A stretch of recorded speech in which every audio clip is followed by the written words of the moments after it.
On poursuit ce matin en compagnie de la directrice de la Société de la Vallée de l'Aluminium, Malika Cherry, qui est avec nous pour nous parler de développement international, des rencontres qui ont eu lieu cet automne, très intéressantes. Madame Cherry, bienvenue à l'émission, ça va bien? Merci, ça va très bien vous-même. Et oui, et merci également. Écoutez, on va débuter peut-être faire un petit rappel de la Société de la Vallée de l'Aluminium, un rappel de la mission principale. Qu'est-ce qui est au cœur de vos motivations? Parfait. Certainement, la Société de la Vallée de l'Aluminium a pour mission de contribuer à l'émergence d'entreprises de transformation d'aluminium et aussi de fabrication d'équipements spécialisés qu'on appelle les équipementiers Oui. Dans la Vallée de l'Aluminium, c'est-à-dire dans le territoire du Saguenay-Lac-Saint-Jean. Oui. Donc, vous allez vraiment soutenir, vous allez encadrer des projets d'entreprises, de développement, des nouvelles initiatives. Tout à fait. Bien, au fond, comme je l'explique, c'est qu'il y a 4 volets à ce qu'on fait là, dans notre mission qui est très, très large. Oui. Le premier volet, c'est de soutenir des entreprises existantes, mais aussi des promoteurs qui ont des projets, des idées à différents stades de développement et qui souhaitent se faire accompagner. Donc, on les soutient par différents services, là, de l'information de marché, des maillages avec des partenaires potentiels, mais aussi du financement. Oui. L'autre volet, c'est qu'on développe nous-mêmes nos propres projets d'affaires à l'interne, qu'on appelle des projets structurants, qui sont surtout sur la transformation d'aluminium, beaucoup sur des produits semi-finis. On regarde la filière et on fait des études de marché, on dit où est-ce qu'il pourrait avoir un fit pour augmenter, dans le fond, encore une fois, la transformation d'aluminium dans la région. L'autre volet, c'est qu'on coordonne le créneau d'excellence Accord transformation d'aluminium. Ça, c'est quelque chose qui est mis en place par le gouvernement québécois depuis 2005. Puis ça nous donne un peu une mission d'animation et de coordination de l'ensemble des intervenants aluminium sur la région du Saguenay-Lac-Saint-Jean. L'autre volet, c'est qu'on développe des projets ponctuels collaboratifs pour répondre aux besoins des entreprises. Un exemple, le Salon de la Vallée de l'Aluminium en affaires qu'on organise à tous les 3 ans, des projets, par exemple, de regroupement, des choses comme ça. Oui. Donc, il y a beaucoup de services, je dirais, ou de soumissions dans cette mission-là. Effectivement. Mais c'est intéressant. On le sait que vous êtes très présent également dans la région, très actif. Juste dans la dernière année, 2016-2017, c'est plus de... c'est 44 projets, 44 initiatives qui ont été soutenues par la Société. Si on donnait des exemples d'initiatives qui peuvent être soutenues ou qui l'ont été dans la dernière année. Bien, écoutez, vous comprendrez qu'il y a plusieurs de ces initiatives-là qu'on soutient, comme vous l'avez dit, qui sont des projets de promoteurs ou d'entreprises qui sont plus ou moins confidentiels. Ouais. Par contre, il y en a quelques-unes qu'on peut peut-être nommer.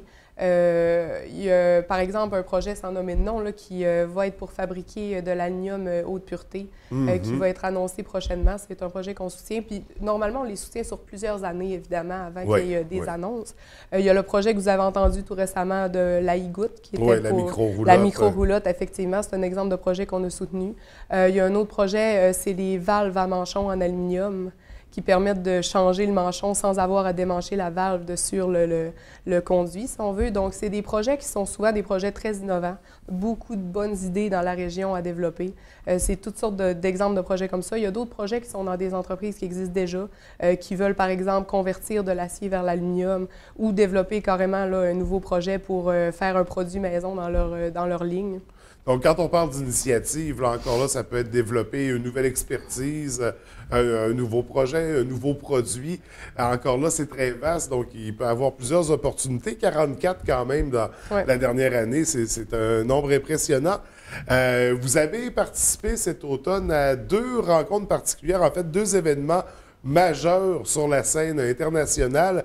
Un premier événement du côté des États-Unis à Nashville, la 2e édition d'Aluminium USA, ou USA, bien sûr. De quoi il s'agissait exactement comme événement? Bon, comme vous l'avez dit, c'est la 2e édition.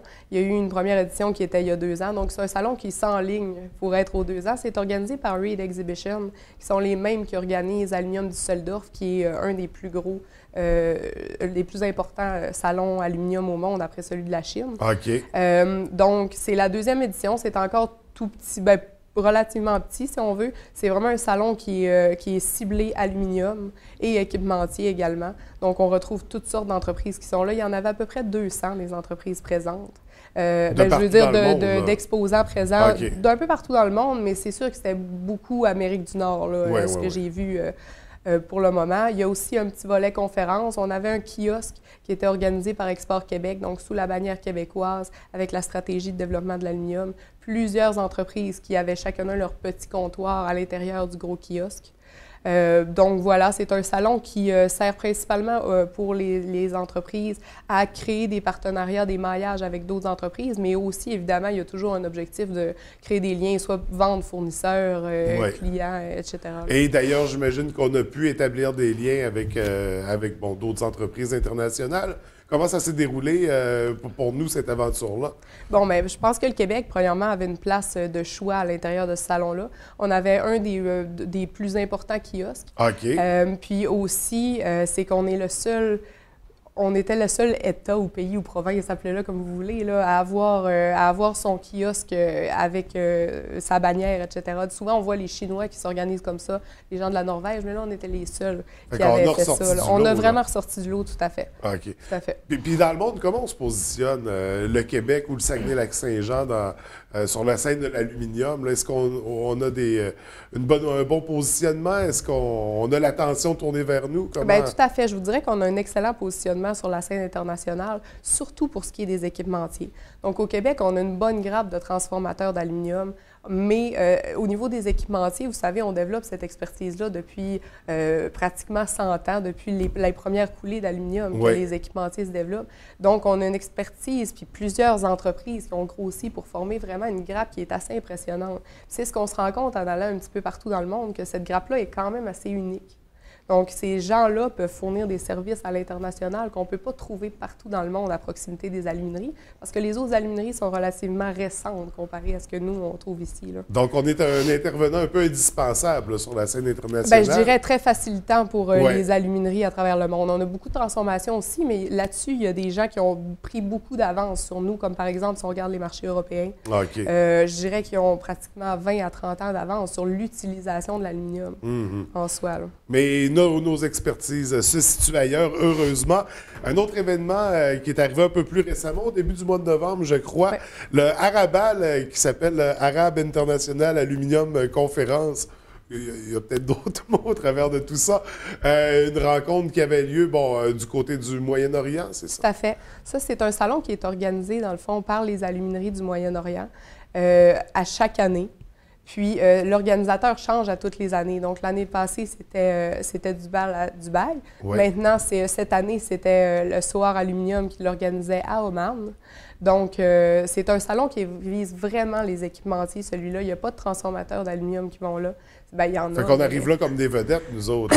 Bien, un peu, là. Dans ce cas-ci, on a vraiment, vraiment ressorti. Ça, c'est plus sous forme de conférence que d'exposition, mais il y a quand même un volet exposition. Donc, encore là, avec Export Québec, on avait un en fait, c'était clairement le plus gros kiosque.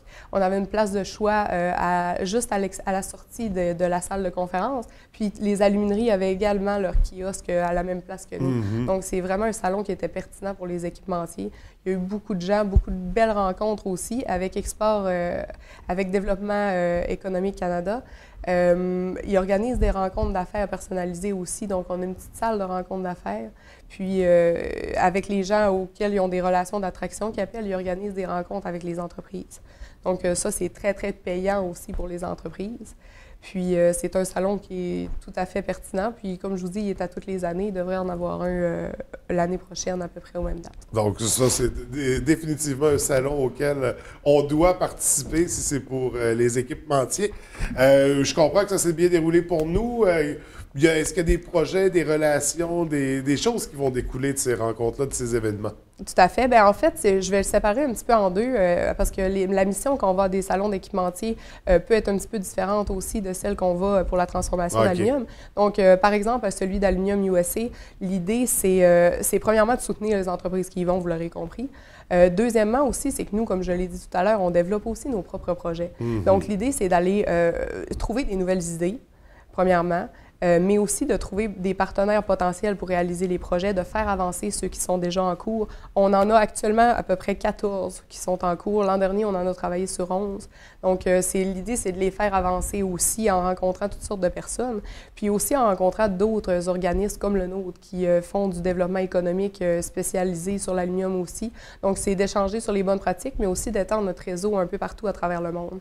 Donc, ça, c'est dans le fond, une des missions quand on va transformation d'aluminium. Équipementier, c'est de soutenir encore une fois, mais aussi dans cet exemple-là, en ce moment, on a un projet qui s'appelle Export équipementier, qui regroupe 6 équipementiers de la région pour vendre, dans le fond, dans les alumineries au Moyen-Orient. OK. Donc, on a un agent commercial qui est basé à Dubaï et qui a évidemment participé à ce salon-là avec les entreprises du consortium. Puis l'idée, c'est de s'assurer de faire des liens puis de trouver de la business pour ces équipementiers-là, mais aussi de regarder pour les suites à ce projet-là, si on veut. Donc, il devrait avoir des résultats positifs de ces deux événements-là Oui, majeurs. certainement. Bien sûr, il y a encore beaucoup de choses, beaucoup de rencontres qui ont lieu. On ne peut pas parler de tout nécessairement non plus, mais j'aimerais savoir sur quoi on doit porter notre attention pour l'année 2018.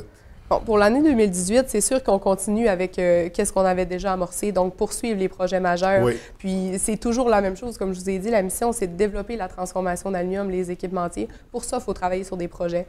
La SVA, on est vraiment un organisme qui travaille sur des projets d'affaires, donc on poursuit dans cette ligne-là, soutenir les projets des entreprises, développer nos propres projets. Puis il y a plein de belles annonces qui s'en viennent, donc ça commence à payer, là, si on veut. Donc c'est des super bonnes nouvelles. Sinon, on travaille aussi beaucoup sur le dossier de la synergie, de la coordination entre les organismes, les entreprises. Puis on va mettre en place aussi un nouveau plan d'action pour le créneau d'excellence qui était venu à échéance l'an dernier. Donc ça va être une grosse concertation entreprises, organismes pour en venir à un plan d'action commun. Je dirais que c'est pas mal ça les priorités, puis la suite des projets déjà engagés, là. Oui, c'est ça. Puis soutenir les initiatives. Une grosse année à venir pour vous. Effectivement. Écoutez, Mme Cherry, merci beaucoup d'être venue nous rencontrer ce matin. C'était vraiment très intéressant. On va porter une attention particulière sur ce qui s'en vient avec la Société de la Vallée de l'Aluminium. Alors, je vous dis à la prochaine. Bien, merci beaucoup de l'invitation. Bonne journée. Merci.